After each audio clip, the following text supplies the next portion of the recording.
Good morning, everyone. My name is Ghanshyam. Welcome to my YouTube channel. तो आम केते गुड़े एमसीक्यू डिस्कस कर सारी जहाँकि ओडिशा वन डे एग्जाम महत्वपूर्ण अटे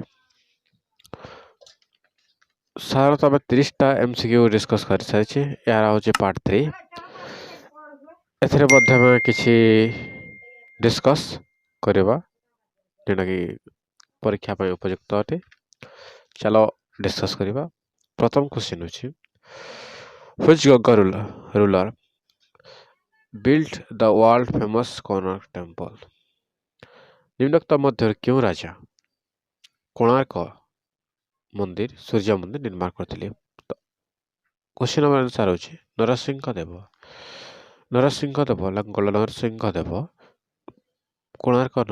कोणार्क मंदिर निर्माण करते कोणार्क मंदिर बाबद कौन जान एथे 1200 बड़े लगे कि 1200 बड़े रहते से मध्य किए थे विशु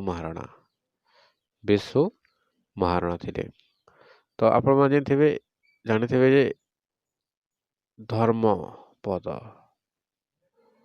धर्मपद विषय रे जे कि कोणार्क मंदिर मुंडे मारी समुद्र को डेई देथिला 1200 बड़े जीवन बचाइबा यह हूँ कोणार्क मंदिर significance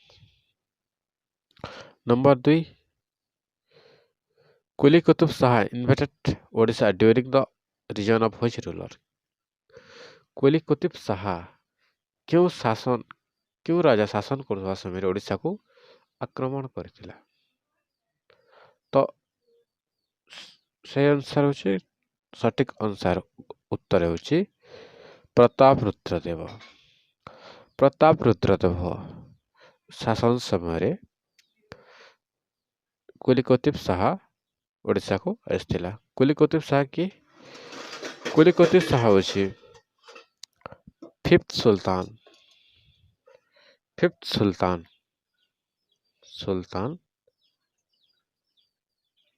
Qutub dynasty of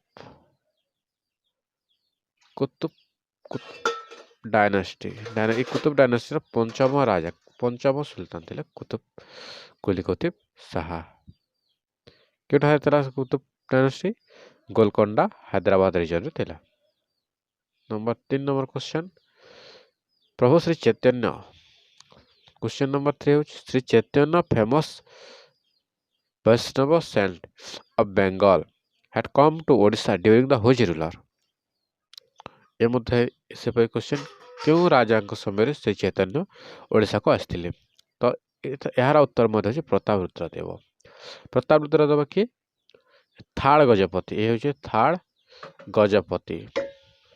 थाड़ Gajapati Suryavansh Gajapati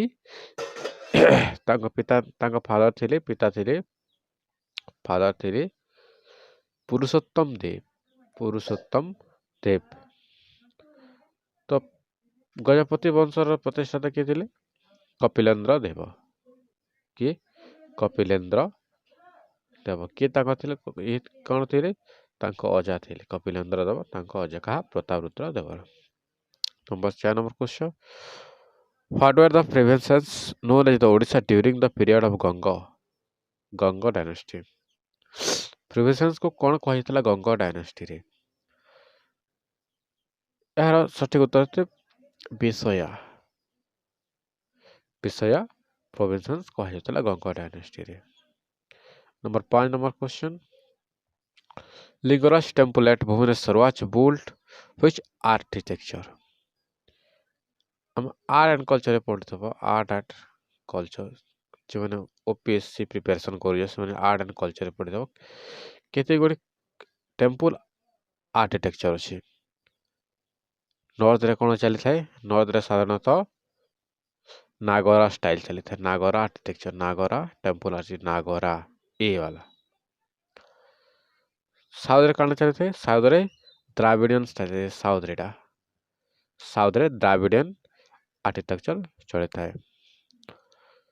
तो साधारणतः यही दुई मिश्रण रे मिक्स रे कौन होता है बेसरा यही दुई मिश्रण रे बेसरा गोटे इंडिपेंडेंट आर्किटेक्चरटे ए दुईको मिश्रण घटी था ये दुटा मिक्स करदे जो आर्किटेक्चर बाहर ताहला बेसरा तो which temple sorry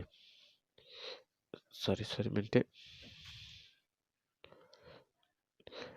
Lingaraj temple Bhubaneswar was built which architecture तो यार उत्तर होची कलिंग आर्किटेक्चर या ओडिसा रे गोटे दबा आर्किटेक्चर ता कलिंग आर्किटेक्चर गोटे इंडिपेंडेंट आर्किटेक्चर टे चलो नेक्स्ट क्वेश्चन जबा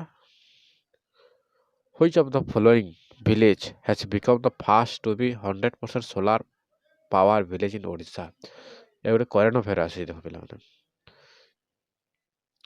एथिरे कोन होची क्यों गाँ 100% सोलार सिस्टम सोलार पावर 100% गाँ को लगाई तो यार सठिक उत्तर होची बारीपदा क्यों देला बारीपदा अक्टोबर 2 दिस ईयर 2021 मसीह गाँ को संपूर्ण सोलार लाइट रे विकसित कर next question number 7 Kalinga king Kharavela was associate with which of following dynasty क्यों वंशर राजा थिले कि खारवेल क्यों वंशर राजा थिले नंदवंशर ना नंदवंशर तो महापद्म नंद थे महापद्म नंद फाउंडर थे महापद्म नंद तो शेष राजा किए थे यार शेष राजा किए थे नंदवंशर शेष राजा थे कि धनानंद किए हरते चंद्रगुप्त मौर्य हरते जी मौर्य वंशर प्रतिष्ठाता एरा देखी देखो चंद्रगुप्त मौर्य धनानंद नंदवंश जो डायनेस्टी नहीं डिस्लाइन कला से कि चंद्रगुप्त मौर्य मौर्य डायनेस्टी अपर को गति करथिला माने हमर ई मौर्य वंश प्रतिष्ठाता होइथिला मौर्य वंशर राजधानी कौन करथिला मौर्य वंशर राजधानी पाटलिपुत्र थिला लास्ट किंग थिले कि मौर्य वंशर लास्ट किंग कि थिले बृहत रथ ना कौन बृहत रथ तो यार सातवाहन फेमस राजा थिले कौन गौतमी पुत्र सतकर्णी गौतमी पुत्र सतकर्णी गोटे famous king of Satavahana dynasty तो खारवेल क्यों डायनेस्टी देले चेदी डायनेस्टी रो गोटे राजा थिले नंबर 8 नंबर क्वेश्चन होचे what is the Odisha state tree Odisha रो जातीय वृक्ष केनटा right answer sacred fig tree तो आम कौन कथा ओडिया रे sacred fig tree peepal tree मध्य कहे पिपल ट्री एक कहता हमें साहित्य साधारणतः अश्वत्थ कहा जाए सालने से कोणाकने से सठिक उत्तर होची fig tree question number 9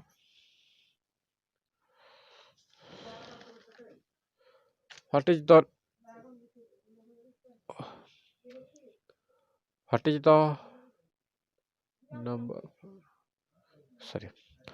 is the name of the first film Odisha प्रथम फिल्म चलचित्र कोटा थिला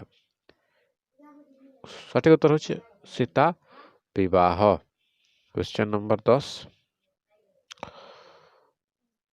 10 peninsular rivers which peninsular rivers flow in Odisha ए मध्य क्यों पेनिनसुलर ନଦୀଟା ଆମ ଓଡ଼ିଶାରେ ବହିଥାଏ। ତ ଏହାର ଉତ୍ସଟି ହେଉଛି ମହାନଦୀ, ସମସ୍ତେ ଜାଣିଥିବ, ଯାହାକି ଶିବା ମାଉଣ୍ଟେନ୍ ଛତିଶଗଡ଼ରେ ବାହାରିଥିଲା। ଶିବା ମାଉଣ୍ଟେନ୍ ଛତିଶଗଡ଼ରୁ ଫ୍ଲୋ ହୋଇଥିଲା, ଅରିଜିନେଟ୍ ହେଉଛି କେତେ କିଲୋମିଟର ଦୀର୍ଘ? 900 କିଲୋମିଟର। 900 କିଲୋମିଟର ଯାଏ ବଙ୍ଗୋପସାଗରରେ ପଡ଼ିଛି। ଗୋଦାବରୀ ରିଭର୍ସ କ'ଣ? ଏହାକୁ ଦକ୍ଷିଣ ଗଙ୍ଗା କୁହାଯାଏ। ଦକ୍ଷିଣ ଗଙ୍ଗା ମଧ୍ୟ କହନ୍ତି। ପେନିସୁଲାର ବଡ଼ ଆଉ ଯେ ପେନିସୁଲାର ରିଭର ଅଛି, ସବୁଥିରୁ ବଡ଼ ନଦୀ ହେଉଛି ଗୋଦାବରୀ। ତାହେଲେ ଏହା ଲେନ୍ଥ ହେଉଛି 1465 କିଲୋମିଟର। 1465 କିଲୋମିଟର ଏହା ଲେନ୍ଥ ହେଉଛି, ନାଇଁ। ୱେଷ୍ଟର୍ଣ୍ଣ ଘାଟ କି ନା ବ୍ରହ୍ମା ହିଲ୍ସରୁ ଅରିଜିନେଟ୍ ହେଇଥିଲେ। ବ୍ରହ୍ମା ହିଲ୍ସରୁ ଅରିଜିନେଟ୍ ହେଇଛି ମଧ୍ୟ। ନର୍ମଦା କ'ଣ? ଏଇଠି ଏମିତି ନଦୀ, ସାଧାରଣତଃ ଏ ତିନି ନଦୀ ସାଧାରଣତଃ ଇଷ୍ଟର୍ଣ୍ଣ ଫ୍ଲୋ, ବଟ୍ ନର୍ମଦା ହେଉଛି ୱେଷ୍ଟର୍ଣ୍ଣ ଫ୍ଲୋ, ଯେଉଁକି ଆରବ ସାଗର ଘାଡ଼ିରେ ଯାଇ ପଡ଼ିଛି। ନର୍ମଦାର ସିଗ୍ନିଫିକେନ୍ସ, ଏହା ମହାବାଲେଶ୍ୱର ଠାରୁ ଅରିଜିନେଟ୍ ହେଇଛି। ମହାବାଲେଶ୍ୱର ଠାରୁ ଅରିଜିନେଟ୍, ଯେଉଁଟାକି ମଧ୍ୟପ୍ରଦେଶରେ ଅଛି। ଏହାର ଲେନ୍ଥ ହେଉଛି 1400 କିଲୋମିଟର। ସରି, ମହାବାଲେଶ୍ୱର ଠାରୁ ଅରିଜିନେଟ୍ ନ ହୁଏ, ସରି। ଏହାର ଅରିଜିନେଟ୍ ହେଉଛି ଅମରକଣ୍ଠ। ମଧ୍ୟପ୍ରଦେଶର ଅମରକଣ୍ଠ ଠାରୁ ଅରିଜିନେଟ୍ ହେଇଛି କି ନର୍ମଦା ଯାଇକରି ଆରବ ସାଗରରେ ପଡ଼ିଅଛି। ତ ଏହାର ଲେନ୍ଥ ହେଉଛି କେତେ କିଲୋମିଟର? ସାଧାରଣତଃ 1312 kilometre something. West flowing rivers ମଧ୍ୟ। ଆଉ ଟିକେ ୱେଷ୍ଟ ଫ୍ଲୋଇଂ ରିଭର ତାପ୍ତି, ନାଇଁ। ତ କୃଷ୍ଣା ସମ୍ପର୍କରେ ଏହା କ'ଣ? ମହାବାଲେଶ୍ୱର ଠାରୁ ଅରିଜିନେଟ୍ ହେଇଛି। ମହାବାଲେଶ୍ୱର, ଏହାର ଲେନ୍ଥ ହେଉଛି 1400 କିଲୋମିଟର। କୃଷ୍ଣା ମଧ୍ୟ ଗୋଟେ ଇମ୍ପୋର୍ଟାଣ୍ଟ ନଦୀ ଅଟେ ଆମ ପେନିସୁଲା ରିଭର, ଦକ୍ଷିଣ ଭାରତୀୟ ନଦୀ ମଧ୍ୟରେ। ତ ଆଜି ତ এই 10ଟା କ୍ୱେଶ୍ଚନ୍ ଆମେ ଡିସ୍କସ୍ କରିଛୁ। କାଳେ ଆମେ ପୁଣି 10ଟା କ୍ୱେଶ୍ଚନ୍ କିମ୍ବା 15ଟା କ୍ୱେଶ୍ଚନ୍ ଧରିକରି ଆସିବୁ, ଆଲୋଚନା କରିବା। ଯଦି ଆମର ଚ୍ୟାନେଲ୍ଟି ଆପଣଙ୍କୁ ଭଲ ଲାଗିଲା, ଆମ ଚ୍ୟାନେଲ୍କୁ ସବସ୍କ୍ରାଇବ୍ କରିବେ, ଲାଇକ୍ କରିବେ। ଯଦି ଆପଣ କୌଣସି ମତାମତ ଦେବା ଅଛି ତ ଆମ ଚ୍ୟାନେଲ୍ କମେଣ୍ଟ ମାଧ୍ୟମରେ ଆମକୁ ଜଣାଇବେ। ନମସ୍କାର। Thank you for watching this video. Jai Jagannath.